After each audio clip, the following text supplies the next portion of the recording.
నుంచి ఆత్మీయంగా మహిమ నుండి అధిక మహిమలో కుండులాగన మీరే ప్రతి బిడ్డను వారి కుటుంబాలను వారి పరిచర్లను మీరే దీవించమని తండ్రి వారి రక్షణలో కొనసాగే కృప అనుగ్రహించమని మీరే మాట్లాడమని మీ స్వరాన్ని వినగలిగే చెవులు గ్రహించే హృదయం మాకందరికి అనుగ్రహించమని యేసునామమున ప్రార్థిస్తున్నాను తండ్రి. ఆమేన్. ఆమేన్. పాట పాడుకుందామమ్మా.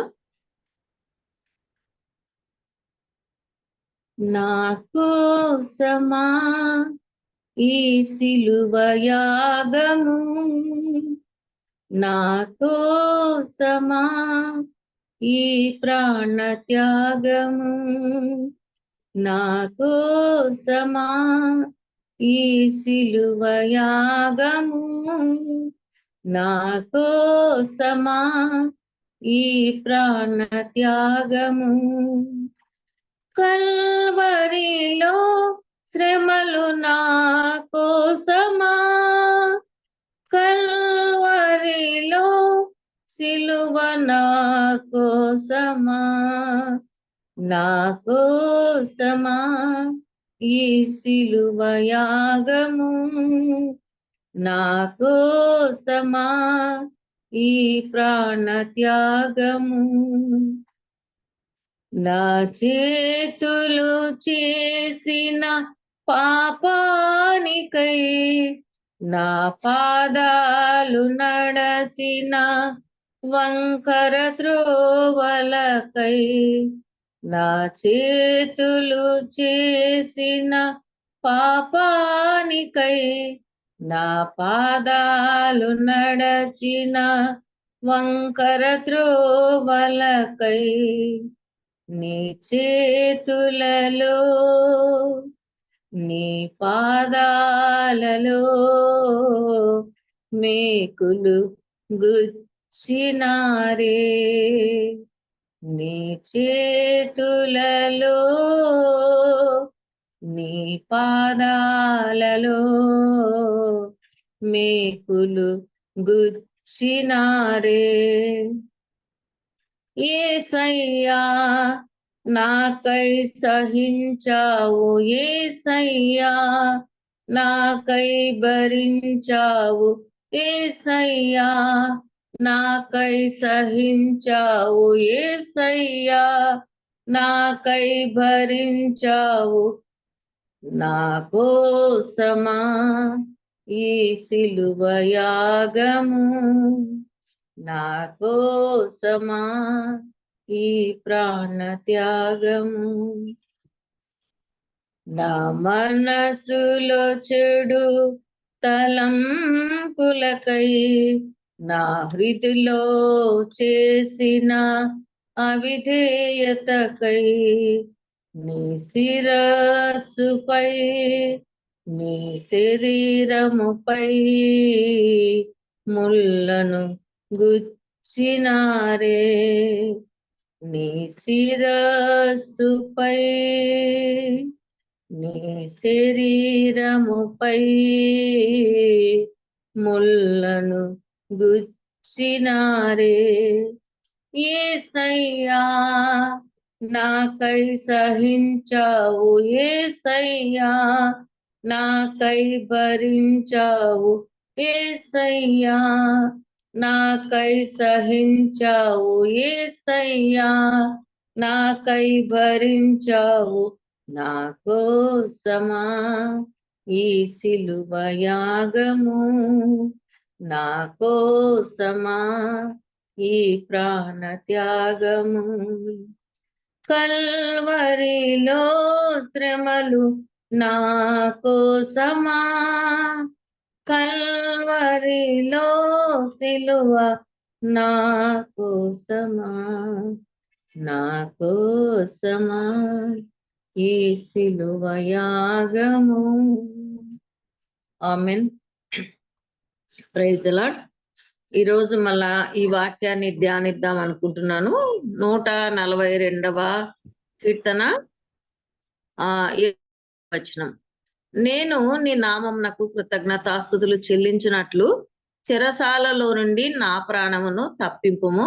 అప్పుడు నీవు నాకు మహోపకారము చేసి ఉండుట చూచి నీతిమంతులు నన్ను బట్టి అతిశయపడుదురు. ఈ వాక్యంలో ఏముంది అని మనం ధ్యానం చేస్తే, యేసయ్య నామానికి కృతజ్ఞతాస్తుతులు చెల్లించాలంట. ఎప్పుడు? చెరసాల నుండి నా ప్రాణమును తప్పించినప్పుడు. అది తప్పించిన వారికి మహోపకారము. దాన్ని బట్టి నీతిమంతులు అతిశయిస్తారు. అతిశయించడం అంటే గర్వపడడము అని. కాబట్టి చెరసాల నుంచి ఎప్పుడు థాంక్స్ చెప్తారు అంటే, ఆయన నామానికి ఎప్పుడు థాంక్స్ చెప్తాం మనము? చెరసాల నుండి నా ప్రాణమును తప్పింపుమంటున్నాడు. ఇది ఎవరు రాస్తున్నాడు?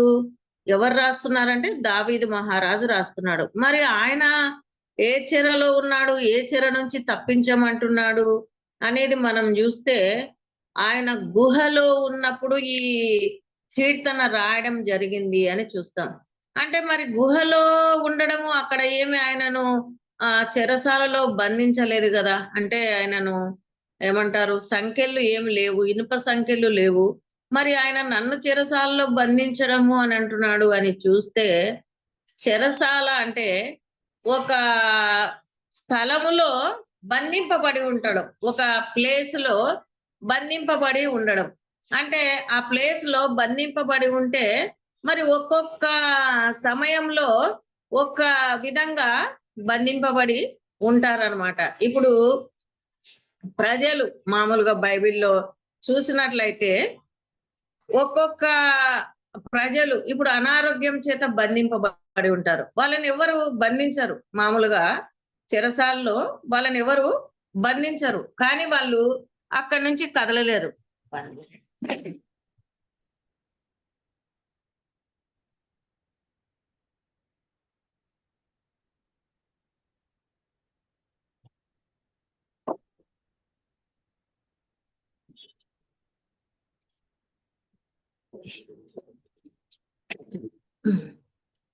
అది వాళ్ళను చెరసాలలో ఎవరు బంధించి ఉన్నారు. ఇప్పుడు అనారోగ్య స్థితిలో ఉన్నారు. వాళ్ళని ఎవరు అక్కడ పట్టి ఉంచరు. అక్కడ ఏం సంకెళ్ళు ఉండవు. కానీ వాళ్ళు బంధింపబడి ఉన్నారు అని చెప్తాం. బంధకాలలో పడి ఉన్న వారలారా అని మనం జూస్తాం. మరి ఇక్కడ ఈయన బంధింపనప్పుడు ఎందుకు నేను బంధకాల్లో ఉన్నాను అంటే, ఈయన ఆ గుహ నుంచి బయటికి రాలేడు. ఎందుకంటే ఒకవైపు అబ్షాలోము తరుముతున్నాడు. ఒకవైపు సౌలు తరుముతున్నాడు. మరి ఈ ను మరి కాపాడుకోవడానికి, రక్షించుకోవడానికి ఆయన మరి నేను చెరసాలలో ఉన్నాను అంటాడు. అంటే హిమ్సెల్ఫ్ బందీగా ఉన్నాను నేను. ఎందుకంటే ఆయన బయటికొచ్చినాడు అంటే జిఫీయులు జెప్తారు. మయోన అరణ్యంలో ఉన్నారు. జిఫీ అరణ్యంలో ఉన్నారు. ఏనిగెదిలో ఉన్నారనే ఇన్ఫర్మేషన్ అప్‌డేట్‌గా సౌలుకివ్వడం వలన సౌలు వాళ్ళను తరుముతూ ఉన్నాడు దావీదును అని మనం జూస్తాం. మరి దావీదుకు 17 సంవత్సరముల వయసులో అభిషేకము ఇవ్వబడితే, 13 సంవత్సరములు ఆయన సింహాసనం మీద కూర్చోవడానికి ఆయనకు అనుమతి లభించదు. అందుకని దావీదు చాలా మరి పారిపోయి అదుల్లాం గుహలో, ఏనిగెది అరణ్యంలో ఈ విధంగా దాక్కున్నాడు గాబట్టి, నేను చెరసాలలో ఉన్నా అంటాడు. ఎందుకంటే ఆయన ముఖం ఎవరికీ చూపించుకోలేడు. బయటికి రాలేడు. బయటకొస్తే సౌలు బంధిస్తాడు. అది ఆయన పొజిషన్. సరే మనం జూసినట్లయితే మరి బైబిల్‌లో కొన్ని చెరసాలలను గురించి మనం ధ్యానం జేద్దాం. అంటే చెరసాల అంటే ఊబి. అది దాని నుంచి బయటికి రాలేం. ఇప్పుడు జైల్‌లో ఎవరన్నా పడితే గూడా ఎవరో ఒకరు పక్కనోళ్ళు బెయిలు ఇచ్చి విడిపిచ్చాలా తప్ప, వాళ్ళు సొంతంగా బయటికి రావడము కుదరదు. ఇప్పుడు మనం జూస్తాము ఫస్టు ఒక 4 ధ్యానం జేద్దాం. అనారోగ్య స్థితిలో అది ఒక చెరసాల ఉన్నప్పుడు, అది విడుదల ఎవరు చేయడం జరిగింది అని జూస్తే, మనం యోహాను సువార్తలో 5వ అధ్యాయంలో మనం జూస్తాం అక్కడ బేతెస్దా రోగి. ఆయన ఏజ్ ఎంత సీనియారిటీ ఉంది అంటే 38 ఇయర్స్ అంటే యేసు ప్రభువుకే అప్పుడు 33 ఇయర్స్ ఉందంటే, ఆయన కంటే సీనియర్ అంటే ఒక 5 ఇయర్స్ ముందుగా సీటు రిజర్వ్ జేసుకోడు అక్కడే ఉన్నాడు.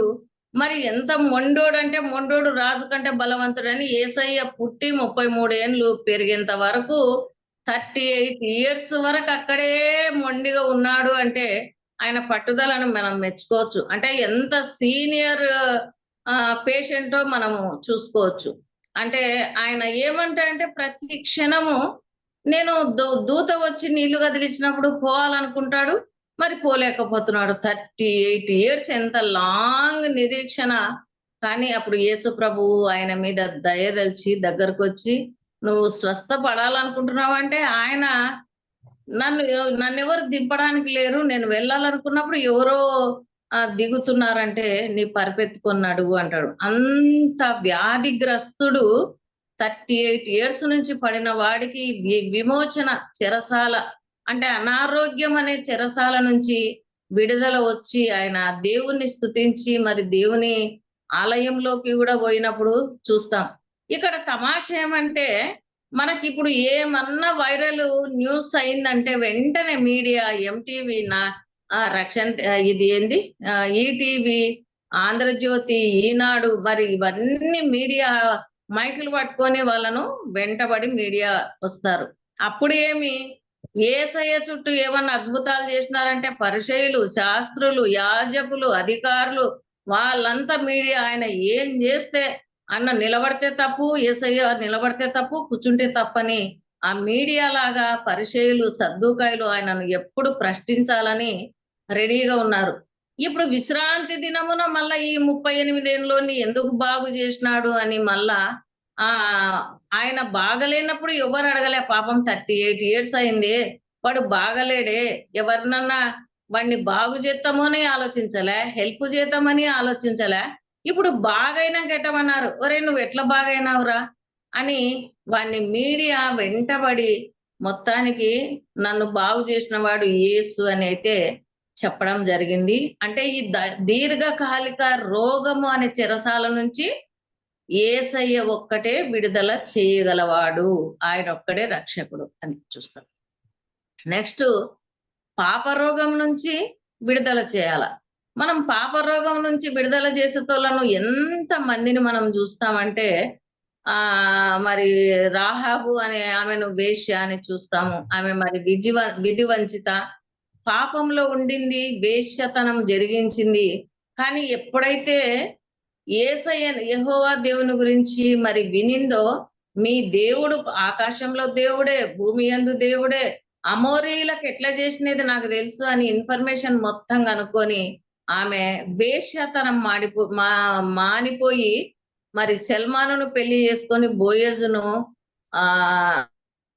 కొడుకుగా పొందుకుంది రాహాబు అని చూస్తాం. అంటే ఆ చెర నుంచి ఎవరు విడిపించలేదు. ఒక ఎర్రని దారము కట్టుకున్నప్పుడు ఆమె ఇల్లు కాల్చివేయబడకుండా ఆమె తప్పించుకుంది. ఆ ఎర్రని దారము యేసు రక్తానికి సూచనగా మనము తీసుకోవచ్చు. కాబట్టి మరి పాత నిబంధనలో రాహాబు అనే వేశ్య పాపం నుంచి విడిపించబడితే, పాపం అనే చెర నుంచి విడిపించబడితే, మరి కొత్త నిబంధనలో యోహాను సువార్త 8వ అధ్యాయంలో ఒక పాపాత్మురాలను తీసుకొనొచ్చినారు వ్యభిచారం చేసింది అని.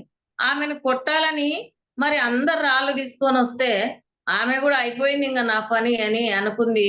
మరి ఇప్పుడైతే యేసయ్యని ఇరకాటంలో పెట్టినారు. ఒకవేళ రాళ్ళతో కొట్టండి అంటే, మరి నువ్వేం బోధకుడవు, నువ్వు కృప అని ఏం బోధిస్తున్నావని యేసయ్యనంటారు.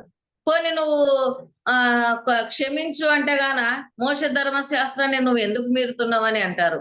కాబట్టి ఇది ఒక సంకట పరిస్థితిలో యేసయ్యని ఇరికించాలని వచ్చినప్పుడు మరి ఏమంటాడంటే, నువ్వు ఎవరు పాపం లేకుండా వాళ్ళు రాయేసి కొట్టమన్నప్పుడు ఆ రాయి ఎత్తినోడి పాపము స్క్రీన్ మీద ఆన్ స్క్రీన్ శాండ్ స్క్రీన్ మీద యేసయ్య వేలుతో రాస్తున్నాడు. వాడు రావడం, వాని పాపాన్ని చదువుకోవడం, రాయి పడేసి వెళ్ళిపోవడం. ఆ విధంగా కొంచెం సేపు ఉన్నాక తల వెత్తితే ఆమె ఒక్కతే ఉంటది. ఆమె ఎంత టెన్షన్ పడి ఉంటది. ఇంగ అయిపోయి ఇప్పుడు నేను రాళ్ళతో కొట్టి ఇప్పుడు చంపబడతానేనని ఎంత భయంతో, బాధతో, వేదనతో ఉండింటది ఆ తల్లి. కానీ అమ్మా ఏమ్మా నిన్నెవరేమి రాళ్ళతో కొట్టలేదా అంటే, లేదు యేసు ప్రభు అంటే, నేను గూడా వాళ్ళెవరు శిక్షించకుంటే నేను గూడా నిన్ను శిక్షించనమ్మా. Sin no more. ఇంకా పాపం చెయ్యొద్దు అని. అప్పుడు ఎట్లా అంటే ఆమెకు మరణమే కాజ్ ఆఫ్ డెత్. కానీ యేసయ్య ఒక్కడే ఆ పాపం అనే మరణం నుంచి యేసు ప్రభు తప్పించిన వాడిగా ఉన్నాడు. కాబట్టి ఈ లోకంలో ఏదైనా తప్పించాలంటే పాపం నుంచి తప్పించేవాడు కూడా యేసు ప్రభువే అని చూస్తాం.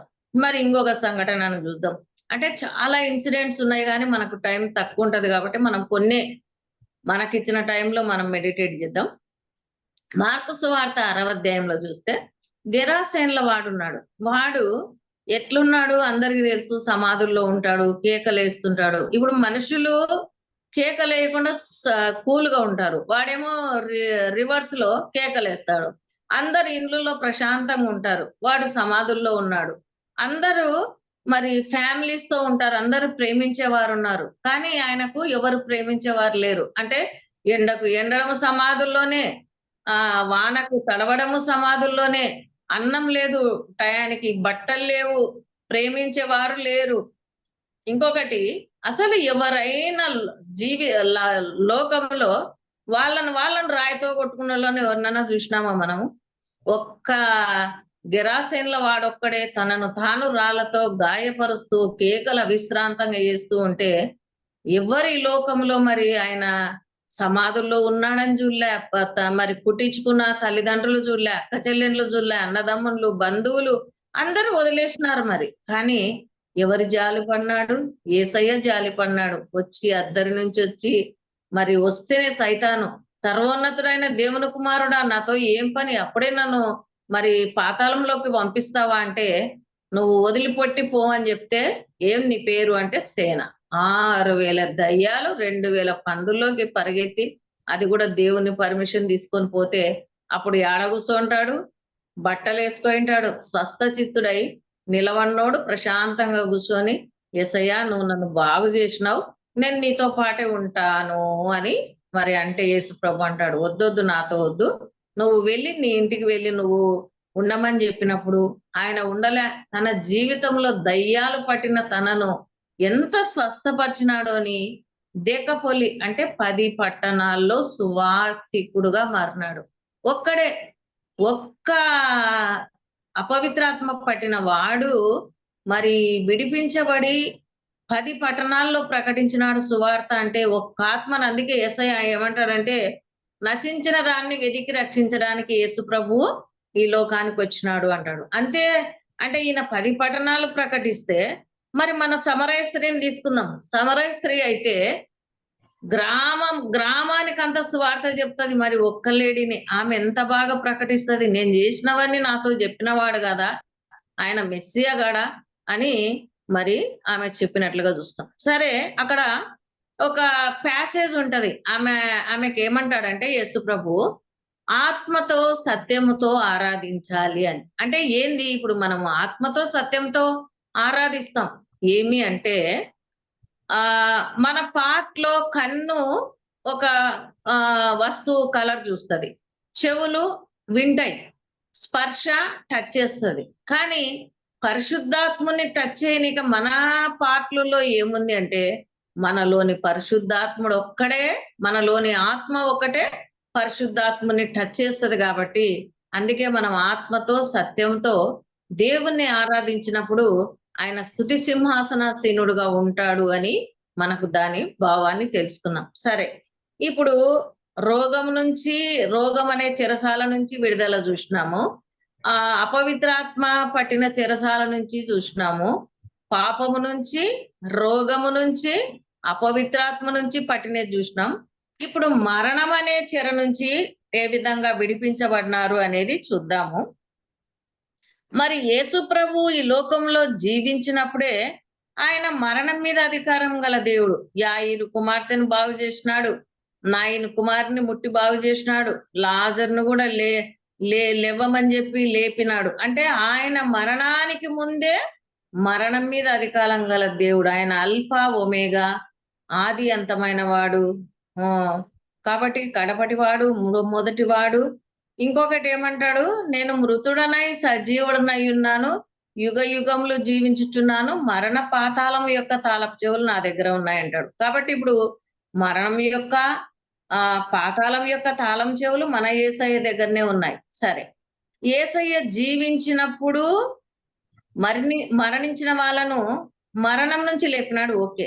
మరి యేసు ప్రభు మరణించేటప్పుడే ఆయన మరణించేటప్పుడే ఇంకొక మరణించే దొంగను సేవ్ జేసినాడు. రెండవ దొంగ యేసు నీ రాజ్యంలోకి వచ్చేటప్పుడు నన్ను జ్ఞాపకం చేసుకుంటే వెంటనే మరణం అనే చెర నుంచి మరి సిలువ మీద 6 గంటలుంటే ఇంక అయిపోతది. ఆయన పాతాళానికి వెళ్ళేవాడు.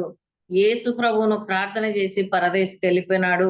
అదే మొదటి దొంగ మరి యేసు ప్రభువును నమ్మక మరి నరకానికి వెళ్ళిపోయినాడని చూస్తాం. అంటే ఈ లోకంలో రెండే 2 మార్గాలు. ద్వితీయోపదేశ కాండంలో అదే ఉంది. నేను ఆశీర్వాదము, శాపం నీ ఎదుట పెట్టినాను. జీవమును, మరణమును నీ ఎదుట పెట్టినాను. చూజ్ యువర్ సెల్ఫ్ అని. కాబట్టి మనకు మనము చూజ్ చేసుకోవాలా. ఇంతకు నేను చేసిన పనులకు ఎవరికో జడ్జిమెంట్ యేసయ్య అయ్యాడు. నేను చేసిన పనులకు నాకే జడ్జిమెంటు. నేను చేసిన మాటలకు, చెప్పిన చేష్టలకు అన్ని నాకే. అందుకే నీ క్రియల చొప్పున ప్రతిఫలం ఇస్తాను. ఇదిగో సిద్ధపరిచిన జీతం నీ కోసం తెస్తాను అంటాడు. కాబట్టి నేను చేసిన పనులకే నాకు జీతం ఇవ్వడం జరుగుతది గానీ, ఎవరి పనులకు నాకు జీతం ఇవ్వడం జరగదు. ఎవరి పనులకు వాళ్ళకే. సరే. ఇప్పుడు మరణానికి ముందు యేసు ప్రభు మరణించేక ముందు యాయిరు కుమార్తెను, లాజరును వాళ్ళని లేపినాడు. మరణించేటప్పుడు రెండవ దొంగని లేపినాడు. మరి మరణము తర్వాత ఆయన మరణించి లేచిన తర్వాత ఎవరిని లేపుతున్నాడు? ఎవరిని మరణం నుంచి లేపుతాడు? అంటే ఒకటి చూస్తే ఈ లోకంలో కొంతమంది మరణము అనే చెరలో పడతారు. డైరెక్ట్ జైలులో పడతారు. చంపి నరహంతకులై కూడా జైల్లో పడతారు. కదా! మరి జైల్లో ఉన్న ఒకాయనను దేవుడు విడిపించినాడు.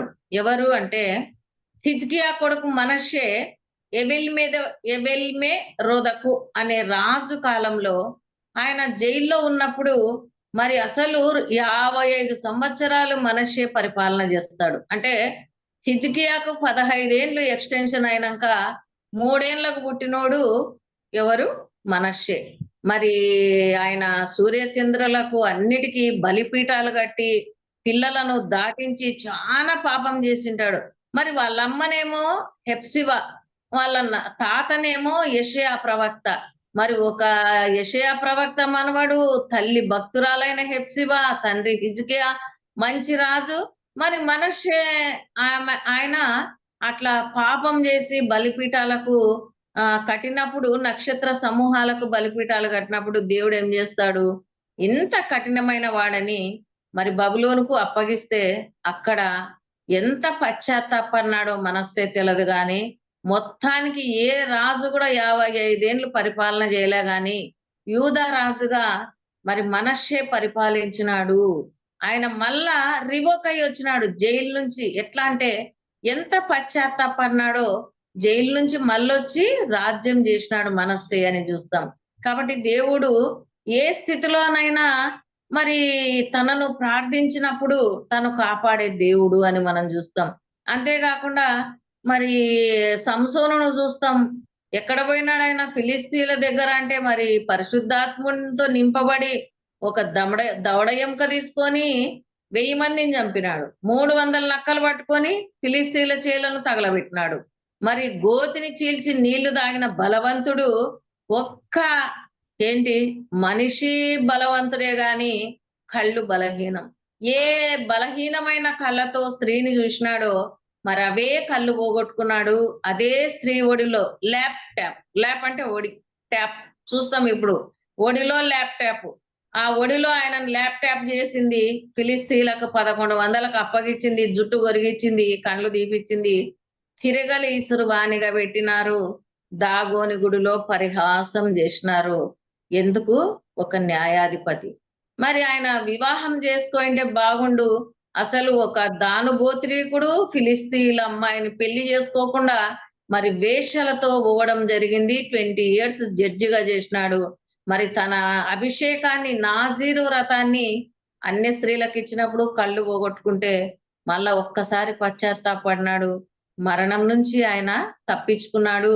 ఆత్మీయ మరణం నుంచి, రెండవ మరణం నుంచి తప్పించుకొని విశ్వాస వీరుల జాబితాలో సంసోను పేరుందని మనం చూస్తాం. సరే ఇక్కడ మరణాన్ని గురించి మరణం తర్వాత ఎవరు లెగిసినారు అనేది మనం చూస్తాం. ఇప్పుడు ఈ లోకంలో దేవుడు ఎక్లేషియా అంటే సంఘాన్ని పిలుచుకున్నాడు. అంటే పిలువబడిన మనము సంఘము.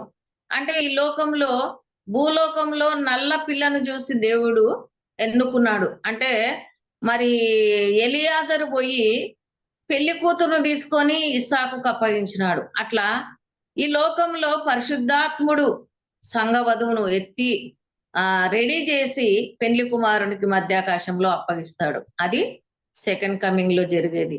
కానీ ఫస్ట్ కమింగ్ లో యాకోబు ఏ విధంగా రాహేల్ను ప్రేమించి 20 ఏళ్ళు కొలువు చేసినాడో, కానీ యేసయ్య భూలోకంలోని సంఘ వధువైన నిన్ను నన్ను ప్రేమించి 33.5 సంవత్సరంలో ఈ లోకంలో నిలువ నీడలేక జీవించి ఆకాశంకు మధ్యలో మరి వ్రేలాడి ప్రాణమిచ్చి నిన్ను నన్ను విడిపించినాడు. యాకోబు ప్రేమించినాడు గాని మరి భార్యలను ప్రేమించిండొచ్చు. అది ఎంత లవ్ స్టోరో, అనార్ సలీం కంటే కూడా గ్రేట్ లవ్ స్టోరీ యాకోబు రాహేలుది. 20 ఇయర్స్ ఆమెను ప్రేమించినాడని చూస్తాం. అంతకంటే గొప్ప ప్రేమ మన యేసయ్య ప్రేమ, అగాపే ప్రేమ, మలినం లేనిది, కోరిక లేని ప్రేమ మన యేసయ్య ప్రేమ.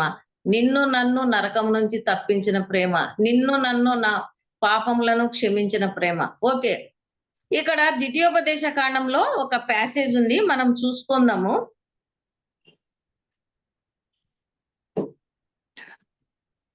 ద్వితీయోపదేశ కాండంలో దేవుడు ధర్మశాస్త్రాన్ని ఇచ్చినప్పుడు ఏమైందంటే, ప్రదానము చేయబడిన ఒక ఆమె ఊరిలో ఉన్నప్పుడు ఆమెను కలుసుకొని చేయనిస్తే మరి కేకలు వేయక ఉన్నందున వాళ్ళనిద్దరిని రాళ్లతో చావగొట్టాల. ఇది ధర్మశాస్త్రంలో విధి. ఇక్కడ చూద్దాం. ప్రదానము చేయబడ్డం అంటే యూదులు 12 ఏళ్లకు ఆడపిల్ల మెచ్యూర్ అయితే 13 ఏళ్లకు వాళ్ళు ప్రదానం చేసి 14 ఏళ్లకే పెళ్లి చేసేస్తారు. అది యూదుల ఆచారం. ఇప్పుడు మన కన్యమరియ కూడా ప్రదానం చేయబడింది. ఆ పీరియడ్ అన్నమాట, అది పరీక్షా కాలం 1 ఇయర్. ఇక్కడ ఏమైంది, ఆ అమ్మాయికైతే ప్రదానమైంది. ఆ 1 ఇయర్ తర్వాత పెళ్ళైతది. అంతట్లోపల ఏమైతది, ఊర్లో ఎవడో ఒకడొచ్చి ఆ అమ్మాయిని రేప్ చేసినాడు. అది ఏమి అంటే 22, 27లో చిన్నది కేకలు వేసినను ఆమెకు రక్షకుడు లేకపోయెను అనేది మనం చూస్తాం. అంటే ఆ అమ్మాయిని బలవంత పెట్టినప్పుడు మరి ఈ 23వ వచనంలోనేమో ఆ అమ్మాయి కేకలు పెట్టలేదు. కేకలు పెట్టకుంటే ఆ సంఘ సభ్యులందరూ ఏం చేస్తున్నారు, కేకలు పెట్టనందుకు అబ్బాయిని అమ్మాయిని ఇద్దరిని రాళ్లతో కొట్టి చంపినారు. ఎందుకు, ఆమె కేకలు వేయలే. కేకలు వేయలేదంటే she is also willing to commit sin అన్నమాట. ఆ పాపంలో ఈమెకు బాధ్యత ఉంది కాబట్టి ఇద్దరిని కొట్టినారు. అది ఊర్లో జరిగింది. నెక్స్ట్ పొలంలో ప్రధానమైన ఒక పాపను ఒకడు బలవంతం చేస్తే ఆమె కేకలు పెట్టింది. కానీ ఎవ్వరు ఆమెను సేవ్ చేయలేకపోయినారు అని మనం ఇక్కడ ప్యాసేజ్ లో చూస్తాం. ఇక్కడ ఎవరు ప్రదానం చేయబడింది ఎవరు అంటే సంఘ వధువు.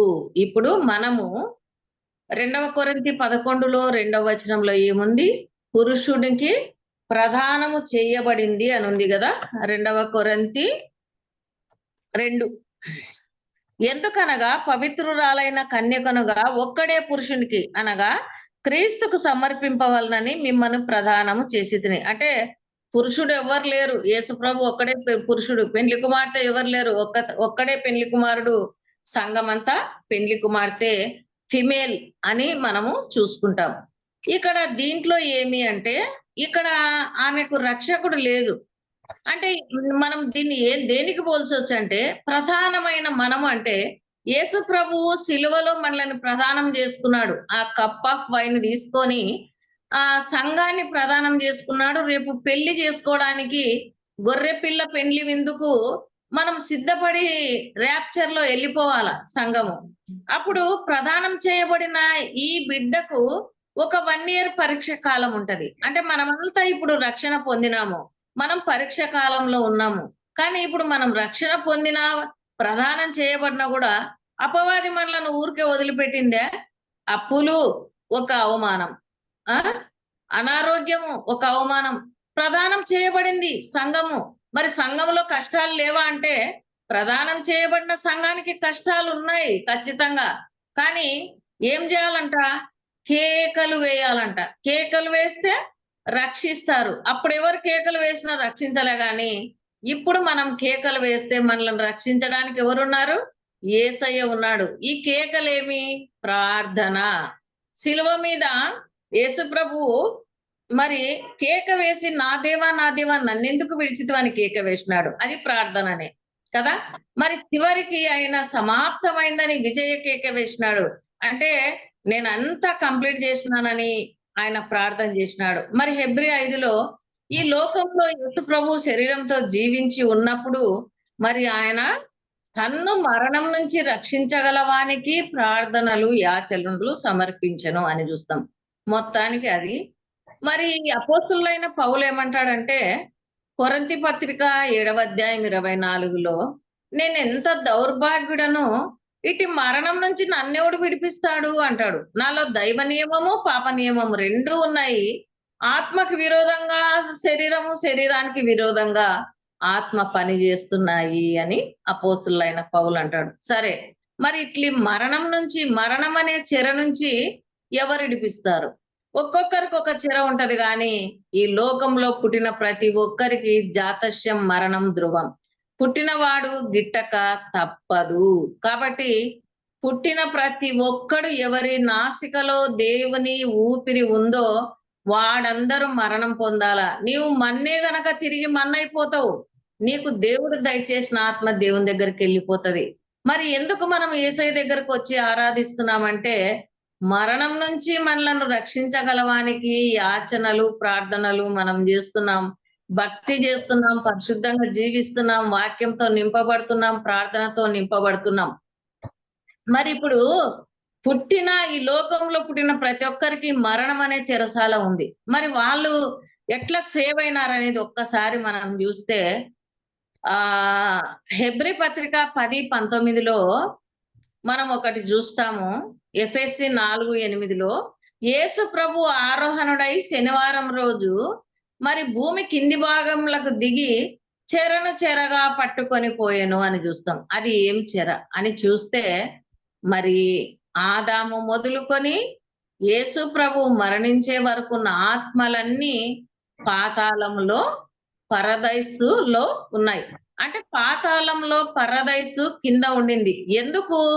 మరణ బలం గల అధిపతి కింద ఉన్నాయి. అందుకే హెబ్రీలో పిల్లలు రక్త మాంసములు గలవారైనందున మరణ బలము గల అపవాది నుంచి నేను విడిపియాల. మరణ భయానికి ఉన్నారు, మరణ దాస్యానికి ఉన్నారు కాబట్టి మరణం ద్వారానే నేను వాళ్ళని విడిపించాలని యేసు ప్రభు మరణం ద్వారా మరణాన్ని మరణింపజేసిన మృత్యుంజయుడు మన యేసయ్య. కాబట్టి మరణమా నీ ముల్లెక్కడా? మరణమా నీ విజయం ఎక్కడ అంటాడు యేసు ప్రభు. కాబట్టి ఇప్పుడు పాత నిబంధన భక్తులందరూ పాతాళంలో అపవాది చేతిలో ఉన్నారు. తాళాలు అపవాది చేతిలో ఉన్నాయి. ఎప్పుడైతే యేసయ్య మరణించినాడో రక్తం ఇచ్చి ఆ చెరను విడిపించి ఆ ప్లేస్‌ని యాజ్ ఇట్ ఈస్‌గా పైకి మరి 3వ ఆకాశానికి షిఫ్ట్ చేసే కృప యేసయ్యకే ఉంది. వాళ్ళనందరినీ అంటే ఒక ప్లేస్‌లో ఉన్నారు, పాతాళంలో ఉన్నారు. బందీగా మరణానికి, సాతానుకు బందీగా ఉన్నారు. వాళ్ళను యేసయ్య విడిపించినాడు. సరే, పాత నిబంధన భక్తులు విడిపించినారు మరణం నుంచి ఓకే. ఇప్పుడు మన పరిస్థితి ఎట్లా? జీవించిన వారి పరిస్థితి ఎట్లా అంటే, మొదటి పునరుద్ధానంలో యేసయ్య ఇప్పుడు మనం ఎక్కడ చూస్తాం? 1వ కొరింథీ 15లో చూస్తాం. 1వ దెస్సలోనిక 4:13లో చూస్తాం. అంటే యేసు ప్రభు మొదట మరణించిన వారిని వెంటబెట్టుకొనొస్తే కనురెప్పపాటిలో బ్లింకింగ్ ఆఫ్ యాన్ ఐ మనము మార్పు పొంది ఈ క్షయమైన శరీరము అక్షయ శరీరంగా, మర్త్యమైన ఈ శరీరము అమర్త్యమైన శరీరంగా మారుతుంది. అది మొదటి పునరుద్ధానము అని చెప్తున్నారు. ఈ దారి ఎందుకు మరి వాళ్ళు పాతాళంలో ఎందుకుండినారు? మనం ఎందుకు ట్రాన్స్‌ఫార్మ్ అయితామంటే హెబ్రీ 10:19లో ఉంది. అంతకుముందు రోడ్డు లేదు. ఎక్కడికి? యాకోబు నిచ్చెన లేదు పరలోకానికి. యేసే పరలోకపు నిచ్చెన. ఎప్పుడైతే యేసు ప్రభువు రక్తము చిందించినాడో, శరీరం అనే తెర చినిగిందో, ఆ రక్త మార్గములో, రక్షణ మార్గంలో, జీవ మార్గంలో, ప్రతిష్ఠిత మార్గంలో, ఆ రక్త మార్గంలో తన రక్తాన్ని తన పరిశుద్ధాలయంలో తండ్రికి సమర్పించినాడో, అప్పుడు మరణం నుంచి మనం విడిపించబడినాం. మరణపు తాళపు చెవులు యేసయ్య దగ్గర ఉన్నాయి. కాబట్టి ఆ విధంగా మరణం నుంచి చనిపోయిన వాళ్ళు విడుదలైతారు. జీవించిన మనం కూడా బ్లింకింగ్ ఆఫ్ అన్ ఐ. కాబట్టి మనము మార్పు పొందుదుము. దీన శరీరము పునరుద్ధాన శరీరంగా మార్పు పొందుతది అని మనము చూస్తున్నాం. కాబట్టి ఇన్ని చెరల నుంచి విడిపించేవాడు యేసు ప్రభువే. సరే మరి సంఘ వధువుగా మనం ఎలా సిద్ధపడాలని చూస్తే ప్రకటన గ్రంథం 7లో కొన్ని మాటలు మనం చూసుకుందాం. సంఘం ఏ విధంగా సిద్ధపడాలా? బంగారు బుట్టా పని చేసిన రక్షణ వస్త్రం ధరించాలా? విచిత్రమైన కుట్టు పని గల వస్త్రం ధరించి చెలికత్తెలతో రాజు దగ్గరికి రావాలా? ఈ రాజు నీ ప్రభువు నీ సౌందర్యం కోరినవాడని 45వ కీర్తనలో ఉంది. మరి మన వస్త్రాలు ఎట్లుండాలంట? నిర్మలమైన ప్రకాశమానమైన వస్త్రములు గొర్రె పిల్ల భార్యకి ఇవ్వబడును. ఓకే. దయను సత్యమును నీ నెక్లెస్ గా పెట్టుకోవాలా నువ్వు, ఇంకా ఓకే. నీ వాక్యమును నువ్వు లేచినప్పుడు కూర్చున్నప్పుడు దివారాత్రం ధ్యానించి నీ పాపటి బిళ్ళ బాసికంగా నువ్వు కట్టుకోవాల వాక్యమును. ఎందుకంటే ఒకరోజు వాక్యం దొరకని కాలం వస్తుంది కాబట్టి walking with God, talking with God.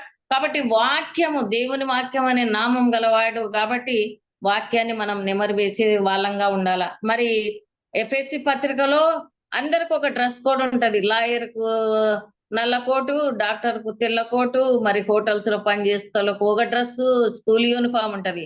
మరి క్రిస్టియన్స్ కి ఏం డ్రెస్ కోడ్? సర్వాంగ కవచం ఏమిచ్చినాడు? నడుముకు సత్యం అనే ఇన్నర్ వెపను, మరి నీతి అనే బ్రెస్ట్ ప్లేటు, శిరస్త్రాణము అనే హెల్మెట్, విశ్వాసం అనే డాలు, సిద్ధ మనస్సు అనే జోడు, వాక్యం అనే ఆత్మ ఖడ్గం. ఈ వెపన్స్, ఇన్నర్ వెపన్స్, ఆత్మ ఫలాలు మనం కలిగి ఉండాలా, కృపావరాలు కలిగి ఉండాలా. మరి ఎట్లా ప్రార్థించే సంఘంగా ఉండాలంటే మరి 3:6లో ఉంది ఒక మాట చూద్దాము. ధూమ స్తంభం వలె అరణ్య మార్గముగా వచ్చు ఇది ఏమి? గోపరసంతోనూ సాంబ్రాణితోనూ వర్తకులము వివిధమైన సుగంధ చూర్ణములతో పరిమళించవచ్చు ఇది ఏమి? అరణ్య మార్గంలో ప్రార్థనలు ఈ గోపరసంగా, ప్రతిష్టాభిషేక తైలంగా, సుగంధ సంభారంగా ఉంది. ఎందుకంటే యాజకులు మరి బంగారు బలిపీఠం మీద బలికి ముందు, మార్నింగ్ బలికి ముందు, ఈవినింగ్ యాజకుడు బలి అర్పించిన తర్వాత ధూపం వేస్తారు. అందుకే దావీదు నా ప్రార్థన ధూపం వలె, నేను చేతులెత్తుట సాయంకాలపు నైవేద్యం వలె అంటాడు. మరి ఒక్కసారి సంఘం ఏ విధంగా ఎట్లాంటి ప్రార్థన కలిగి ఉండాలని ఒకసారి చూద్దామా? అందరూ ఎవరు పోయట్స్ తల మొదలుకొని తల, కళ్ళు, ముక్కు, నోరు అట్లా వర్ణిస్తారు. మన యేసయ్యనేమో కింద పాదాల నుంచి వర్ణిస్తాడు. నీ పాదములు ఎంత సుందరమైనవి, సువార్తను ప్రకటించే పాదాలని. రాజకుమార పుత్రిక, నీ పాదరక్షలతో నువ్వు ఎంత అందంగా నడుస్తావు అంటే ఎప్పుడు నీ పాదాలు అందంగా ఉంటాయి? ఎప్పుడు నీ పాదరక్షలు సువార్తను ప్రకటించే పాదరక్షలు కలిగితే ఇది పర్వతముల మీద సుందరమై ఉంటాయి. తర్వాత నీ ఊరువులు శిల్పకారి చేసిన ఆభరణ సూత్రాలు. ఊరువులు అంటే థైస్, మామూలుగా వెల్కమ్ దగ్గర ఆమె ఇట్లా పట్టుకొని అంజలి ఘటిస్తున్నట్ల ఊరువులు వేసిడ్డారు. కానీ మనము ప్రార్థన చేసినప్పుడు మన ఊరువులు, మన తొడలు శిల్పకారి చేసిన ఆభరణ సూత్రాలంట. అంటే మనము మోకాలేసి ప్రార్థించే సంఘంగా ఉండాల. నీ నాభి దేశము మండలాకార కలుషము సమ్మిళిత ద్రాక్షారసం. అంటే నీ నాభి తల్లికి కనెక్ట్ అయి ఉంటది.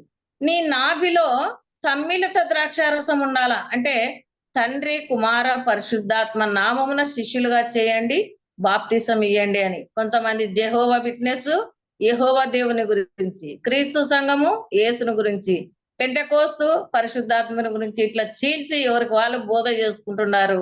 కానీ సమ్మిళిత ద్రాక్షారసం ఉండాలా, తండ్రితో కనెక్ట్ అయి ఉండాలా. సరే, ఇరుకుచములు జింక పిల్లలు ఒక కవలను పోలి ఉన్నాయి. అంటే ఇరుకుచములు అంటే బ్రెస్ట్, అంటే మిల్క్ ప్రోడక్ట్. తల్లి మిల్క్ ఇచ్చినప్పుడే ఆ బేబీ గ్రోత్ ఉంటది చిన్న పసిపిల్లలకు. కానీ మనము ఆత్మీయంగా ఎదగాలంటే ఓల్డ్ టెస్టిమెంట్ ఒక బ్రెస్ట్, న్యూ టెస్టిమెంట్ ఒక బ్రెస్ట్. కాబట్టి ఆత్మీయంగా బిడ్డలకు ఆహారం ఇచ్చేవి ఇరుకుచములు, న్యూ టెస్టిమెంట్, ఓల్డ్ టెస్టిమెంట్ అని మనం చూస్తాము. నీ కందరము దంతగోపుర రూపం అంటే నీ మెడ శిరస్సుకు అతికించాలా, వెన్నెముకకు అతికి ఉండాలా. కాబట్టి నువ్వు క్రీస్తు అనే శిరస్సుకు అతికి ఉండాలా, సంఘం అనే శరీరానికి అతికి ఉండాలా కాబట్టి నువ్వు దంతగోపురం రూపం లాగుంది నీ కందరం అంటే మెడ అని. నీ నేత్రములు జనపూర్ణమైన హెష్బోను పట్టణంలో ఉన్న 2 తటాకములతో సమానం. అంటే హెష్బోను పట్టణంలో 2 తటాకాలు ఉంటాయంట. అవి ఎప్పుడు నిండి ఉంటాయంట. కాబట్టి నీ కన్నులను మరి అందరూ చేపల్లాగా పోలుస్తారు నీళ్ళలో ఉన్న చేపలు అని. కానీ హెష్బోను పట్టణంలోని తటాకములు నీళ్లతో నిండినట.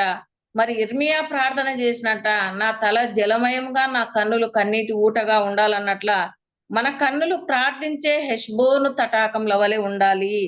సంఘము ఆ విధంగా కన్నీటి ప్రార్థన చేయాలని. నీ నాసిక దమస్కు దిక్కునకు సూచించు లెబోనోను శిఖరం. అంటే దమస్కులో ఏమైంది? అపోస్తులైన పౌలు ఎన్కౌంటర్ అయిపోయినాడు. కాబట్టి రక్షణ అనుభవము, పునరుద్ధానుభవము నీకుండాలి. నీ శిరస్సు కర్మెలు పర్వత రూపము. కాబట్టి కర్మెల మీద ఏమైంది? ఏలియా నిజ దేవుడని నిరూపించి 450 మంది బయలు ప్రవక్తలను ఊచకోతకొస్తే అది ఊదా రంగు కలిగి ఏమై ఉంది? ధూమ్ర వర్ణము అంటే పొగలాగా ఉండి ఆ రక్తం ఆ విధంగా ఉంది. కాబట్టి బండ సందులలో ఎగురు సంగమా, పావురమా, పేట పీటలను ఆశ్రయించు పావురమా, నీ స్వరం మధురము, నీ ముఖము మనోహరము, నీ ముఖము నాకు కనబడనిమ్ము, నీ స్వరం వినబడనిమ్ము. ఎప్పుడైతే బండ సందులో యేసయ్య పంచ గాయాలలో ఎగిరినప్పుడే మనము సేఫ్ గా ఉంటాం. అప్పుడు మన ముఖము మనోహరంగా ఉంటది, మన స్వరం మధురంగా ఉంటది. కాబట్టి నేను నల్లని దాననైనను సౌందర్యవంతురాలను, పాపం అనే చీకటిలో నుండి పిలిచిన వాని గుణాతిశయాలను ప్రచురింపజేసే పరిశుద్ధ జనంగా, రాజులైన యాజక సమూహంగా మనం మారినప్పుడు, యేసు రక్తంలో కడిగి నీతిమంతులుగా మారినప్పుడు, నేను నల్లని దాననైనను సౌందర్యవంతురాలను. చీకటిలో ఉన్నప్పుడు నల్లని దానను, యేసు రక్తంలో గడగబడినప్పుడు సౌందర్యవంతురాలను. కాబట్టి ఈ సంఘములో మనకు రక్షకుడున్నాడు. మనం ప్రార్థించే సంఘముగా, పశ్చాత్తాపడి ప్రార్థించే సంఘముగా, కన్నీటితో ప్రార్థించే సంఘముగా, నశించు ఆత్మల కొరకు ఆ విధంగా మనము ప్రార్థించే సంఘంగా ఉండాలా. ఒకరోజు మన ప్రార్థనలు సువర్ణ ధూపార్తిలో 24 పెద్దల్లో ఉండి చివరికి యేసయ్య చేతిలో ఉంటాయి కాబట్టి అట్టి పరిశుద్ధుల ప్రార్థనలో నీ ప్రార్థన నా ప్రార్థన ఉండాలని, మనం అనేకుల కొరకు కేకలు వేసేదిగా ఉండాలని, మన రక్షకుడు మనల్ని రక్షిస్తాడని కోరుకుంటూ, నాకు ఈ సమయం ఇచ్చినందుకు, మరణం అనే చెరసాల నుంచి విడిపించే రక్షకుడు మన యేసని నాకు ఇచ్చిన సమయాన్ని బట్టి దేవునికి, మరి అక్కగారికి, విన్న మీకు, అవకాశం ఇచ్చిన వాళ్ళకందరికీ వందనాలు చెల్లిస్తూ ముగిస్తున్నాను. Thank you. వందనాలండి.